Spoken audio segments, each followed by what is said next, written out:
ఒకటన్నా పవన్ కళ్యాణ్ గారు స్టేజ్ మీద ఏదైతే అనౌన్స్ చేశారో నాకు క్రాంతి గారు ముద్రగడ గారికి కూతురు ఉన్నదని కూడా ఆయనకి తెలియదు. అదే అనౌన్స్ చేశారు. అయితే ఇప్పుడు ముద్రగడ గారు ఏమంటున్నారంటే మీ ఇంట్లో ఆడవాళ్ళకి డిస్ప్యూట్స్ లేవా అని చెప్పేసి ఆయన అడుగుతున్నారు. ఇప్పుడు పవన్ కళ్యాణ్ గారు ఆయన సొంతంగా ఆయన క్రాంతి గారు మీరు జనసేనలోకి రండి అని ఆయన అయితే ఆహ్వానించలేదు.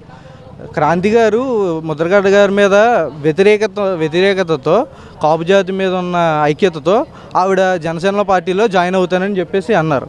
సో ఆయన ఇంట్లోకి వచ్చి నువ్వు మన పార్టీలో జాయిన్ అవ్వు అని చెప్పేసి విడదీస్తానని అండ్ ఆవిడ జాయిన్ అయితే వీళ్ళిద్దరు తండ్రికి కూతురికి మధ్య ఉన్న ఏదైతే బాండింగ్ ఉంటుందో ఆ బాండింగ్ విడిపోతుందని చెప్పేసి ఆయన ఏమన్నారంటే నువ్వు నేను వెళ్ళి ఇద్దరం నాన్నగారి సమక్షంలో నిన్ను జాయిన్ చేసుకుంటానమ్మ తల్లి అండ్ నేను నీకు వచ్చే 2029 ఎలక్షన్స్లో నీకు సీటు కూడా ఇస్తానని చెప్పేసి హామీ ఇచ్చారు.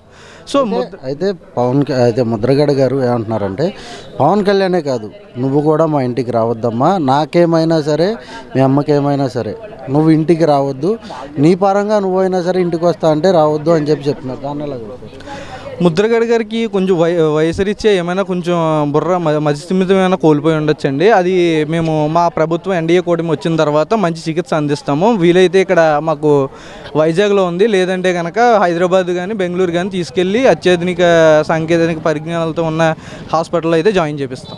ముద్రగడ గారికి ఇదేమి ఈ రోజు ఏమి కొత్త కాదండి. ఆ రోజు పవన్ కళ్యాణ్ ఆ రోజు చిరంజీవి గారు ప్రజారాజ్యం పార్టీలో కూడా ఆయన ఇక్కడ పిఠాపురం నుంచి ఇండిపెండెంట్గా పోటీ చేశారు ఓట్లు చేల్చడానికి.